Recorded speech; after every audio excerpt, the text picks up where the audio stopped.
Europe 1. Le grand direct des médias, Jean-Marc Morandini. C'est une addiction dont on parle peu, mais qui touche en réalité des hommes et des femmes de tout horizon. France 5 a décidé de lever un tabou ce soir sur l'addiction au sexe dans un documentaire diffusé à 20h40 dans sa case Le Monde en face. Un documentaire très fort porté par des témoignages courageux de 5 accros au sexe qui ont accepté de se raconter. On va en parler ce matin sur Europe 1. Avec nous, Florence Sandis, bonjour. Bonjour. Merci d'être en direct sur Europe 1. Vous êtes co-réalisatrice du doc pour l'agence CAPA et auteur du livre Les sex addicts, quand le sexe devient une drogue dure, aux éditions Hors Collection. On est également avec notre sexologue, Catherine Solano. Bonjour également. Bonjour. Et merci d'être là. Et on sera dans un instant avec Samuel qui a été accro au sexe. On en parlera avec lui dans un instant. Auparavant, Florence Sandis, on va essayer de définir ce que c'est des accros au sexe. D'abord, est-ce que ça touche beaucoup de monde ? Ça touche environ 5% de la population sexuellement active, d'après les experts. Donc c'est quand même beaucoup, et c'est au moins autant de personnes qui, dans leur entourage, qui en souffrent également des retombées. Catherine Solano, qu'est-ce que médicalement la définition d'un sexe addict ? C'est une personne pour qui la sexualité, au lieu d'être un plaisir, ça devient un besoin.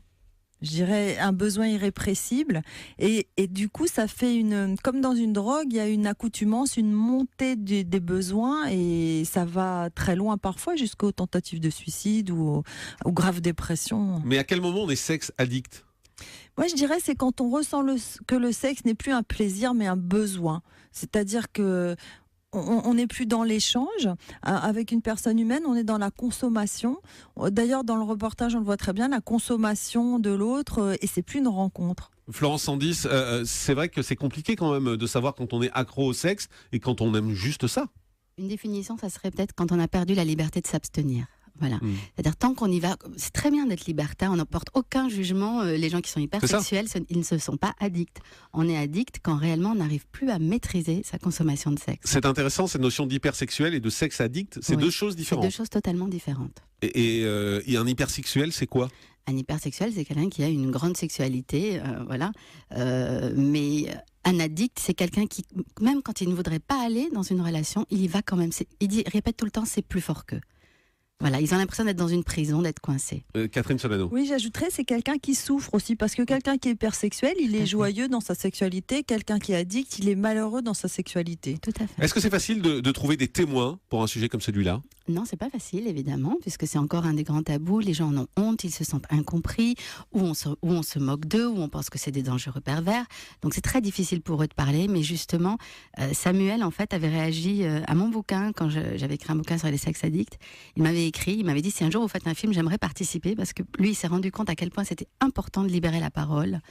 Et c'est souvent incontournable d'ailleurs pour guérir. Et c'est ce film donc on va voir ce soir à 20h40 sur France 5 que vous avez réalisé pour l'agence CAPA. Avec Alexis Marant, je tiens à préciser, qui est un super réal. Et on va écouter justement un extrait de ce documentaire, un extrait dans lequel témoigne Samuel qui revient sur la fréquence de ses rapports sexuels.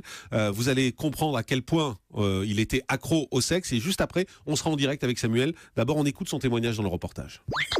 Ça pouvait être plusieurs par jour, plusieurs par nuit. C'était presque illimité. C'est-à-dire que un rapport sexuel se terminait et il fallait que j'en trouve un autre. Surtout si j'avais pas pris un pied monstrueux sexuellement, il fallait que je trouve un autre. Même si j'avais pris un pied monstrueux, il fallait que j'en trouve un autre parce que justement, il fallait trouver encore mieux. Samuel, bonjour.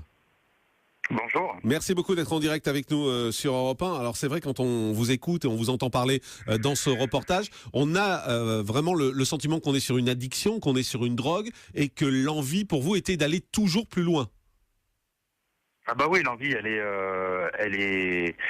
elle pousse à ça, quoi. C'est-à-dire que je sais même pas si on peut dire que c'est une envie, en vérité. C'est-à-dire que c'est une pulsion, c'est quelque chose de compulsif. On peut pas s'en empêcher.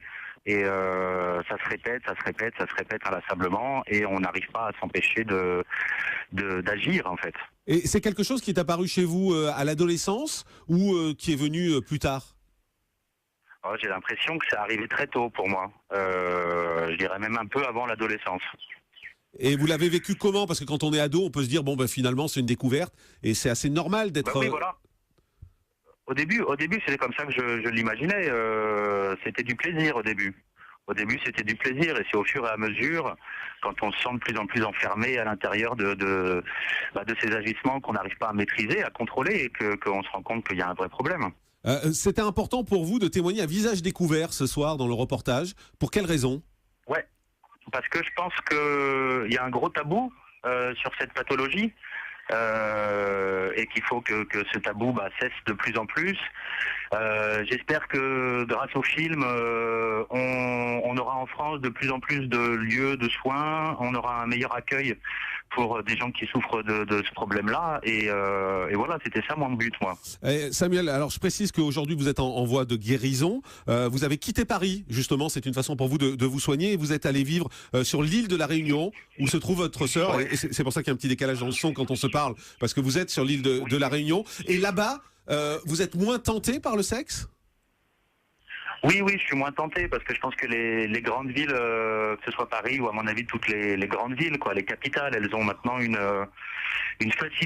facilité d'accès à la sexualité qui est très dangereux pour moi, quoi. Ouais. Et Samuel, je précise pour qu'on voit à quel point c'est un sujet sérieux, que vous-même vous avez fait une tentative de suicide à cause de cette addiction et vous avez demandé à être interné pour vous protéger vous-même et pour être soigné. Donc voilà, c'est pas un sujet dont on s'amuse.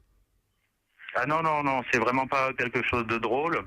Moi, j'ai eu besoin à un moment donné de me faire enfermer pour me protéger de moi-même.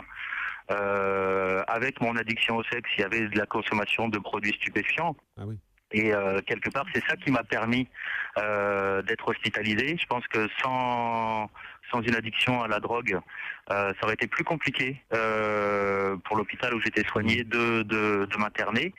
Et ça, voilà, c'est aussi ça, je pense, qu'il faut aujourd'hui faire changer en France, quoi. Catherine Solano, vous êtes docteur, vous êtes sexologue. Est-ce que ça va souvent jusqu'au suicide, finalement, cette addiction au sexe ? Parce qu'on veut toujours aller plus loin et on est pris dans un espèce de tourbillon. Heureusement que ça ne va pas souvent jusqu'au suicide, mais ça va très souvent jusqu'aux pensées suicidaires qui sont déjà très graves et un signe de dépression profonde.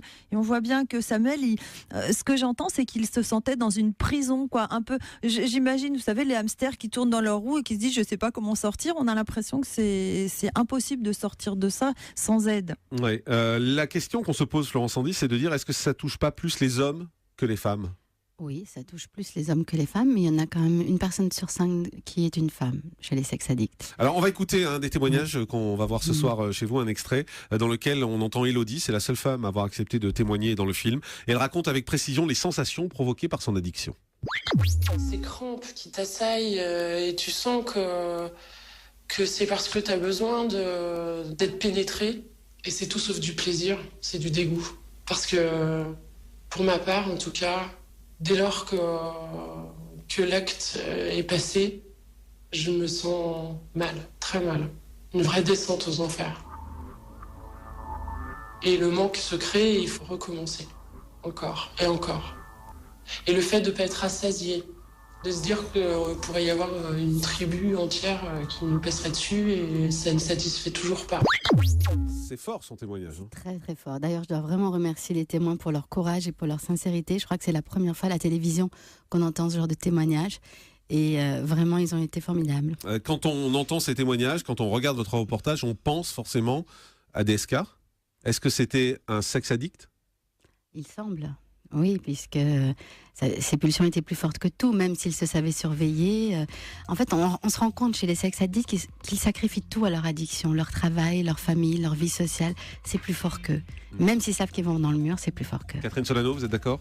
Ah oui, je suis d'accord, c'est terrifiant parce que c'est des personnes qui finalement sont jamais comblées. Normalement, quand on fait l'amour, on est comblé, on est heureux, et là on entend Élodie qui dit c'est du dégoût, c'est du malaise, et donc c'est terrible, quoi. Ouais, documentaire diffusé ce soir sur France 5 à 20h40, ça s'appelle Sex Addict et c'est réalisé par vous, Florence Sandis, pour l'agence Kappa. Vous restez avec nous, on va faire une pause et puis dans un instant on se retrouve avec Willy Revelli pour Faites le Taire.